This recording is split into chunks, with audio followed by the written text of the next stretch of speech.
Hi, I wanted to kind of do my midterm review in a little bit of a different setting.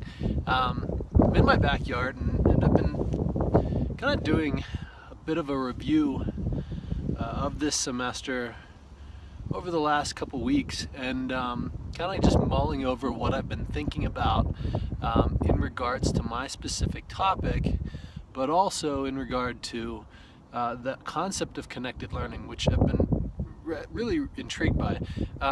So just to kind of review, my specific interest for the course for the semester was to look at how complex ecologic systems may be a resource or have the ability to inform social systems. And so looking at mimicry of systems and processes. And so as I've been thinking through that, I kind of had a bit of an epiphany the other day, was thinking through the connection between ecologic systems and connected learning, and realized there's some really interesting connections there, and was pretty excited about that. But to kind of just hold up, I want to share with you. I'm in my backyard here, and I'm sitting next to an anthill right here that I have been hiking past for the better part of the summer. And so this anthill kind of always catches my attention every time I pass it. There's not too many ants out today, and they kind of they definitely seem like they are busy, kind of preparing stuff and gathering stuff and doing things that ants do. Ants are pretty amazing creatures in and of themselves. I mean, their social systems are fascinating, and their social structure. But even thinking larger than just the ants are connected to obviously the soil. They're also, I can watch one right now gathering up a seed, which is coming off, that had come off of one of the wildflowers or some of the grasses that are here. So there's obviously that connection. The soils are obviously connected to the plants, other plants that are in the area. The plants then support the other life around here, be it birds or be it wildlife. I'm seeing there's actually some deer tracks right here as well. So there's quite a bit of connection going on here, and so this is ecology right here. This is seeing the connections that take place throughout the natural world, be it biotic or abiotic components. So again, that in itself is fascinating to me. Now thinking, how does that, or how might those concepts then apply to connected learning? This is when I had my aha moment. I realized that we're talking about connections either way.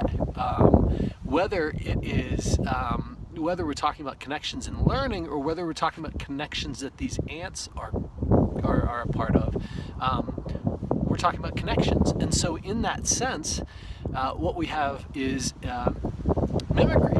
Connected learning is mimicking an ecologic process, which is exactly what I've wanted to look at the entire semester, is trying to identify or learning about ways in which ecologic processes might inform social processes. It's doing it. The idea that an ecologic process is illustrating the connectivity that we're learning about in connected learning. So that is kind of like really exciting for me. I didn't expect to see that connection, and it's kind of so obvious and right in front of my eyes, but just didn't pick up on it until just in the last week. So excited to kind of continue to think about that and look at the ants and look at the other species that are around me and try to understand how are they connecting to each other, and apply that to education, apply that to connected learning. So some other things that I've been really excited to learn this semester, explore further, that have really caught my attention is the principle that learning is, at its best, is done when we're focused on our passions. And how I can continue to build that into my classes is going to be something that I'm going to strive for. I look at the ants, and they are all about their passion. I mean, whatever that might be, they're working on it, and that they're not being told to do something else other than that. because that just wouldn't be productive for them. But they are out there, and they are out there doing it, whether that means gathering or whether that means defending. They are all about what they're meant to be all about. And so that's exciting for me to think about. How do I design education, my classroom, in a way that speaks to individual students' passions?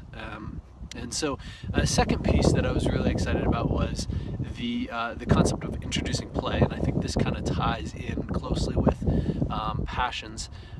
So I really want to understand, how do I continue to introduce play into my classroom, create a fun setting, because education should be fun, and I really feel strongly that way.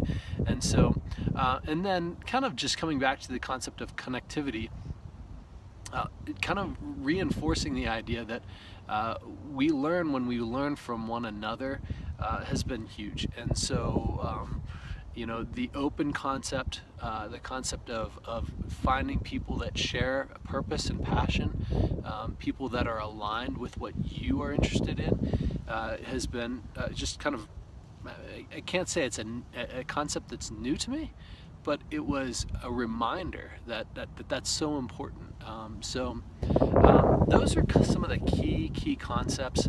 My intention is to kind of wrap up my first half of the course with a blog, as I think I noted last week, and how I want to be considered, or how I want to be evaluated, my learning be evaluated.